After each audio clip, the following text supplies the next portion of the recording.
Let's talk about white flight in Cleveland using a sociological perspective. My name is Alan, and I have a PhD in sociology. I specialize in community development and housing segregation, and I conducted a 2-year study in the suburb of Shaker Heights on this topic. So what is Cleveland? Cleveland is a large Midwestern city. It is a former industrial powerhouse. Cleveland boomed during the industrial era and then declined drastically economically and in terms of population during the second half of the 1900s. It's part of what we call the Rust Belt.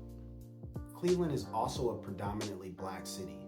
It's a predominantly black city that's nested in a predominantly white county. And these are some of the characteristics that make Cleveland an interesting place to talk about white flight. White flight is a term that historians and social scientists use to describe a mass movement of white Americans away from being city folk or living in cities to being predominantly suburban. It describes an initial wave of white Americans leaving or fleeing the city in the post-World War II years.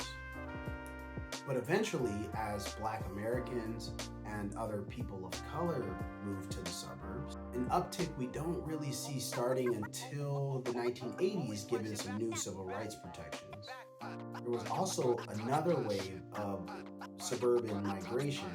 This time, white Americans moved away from those inner ring, first ring suburbs towards suburbs further out in the city or further out in the city's metropolitan area. So Cleveland is one example of a place that is a case study, but it's also representative of a larger pattern of migration and mobility that we see throughout U.S. history in a lot of different cities.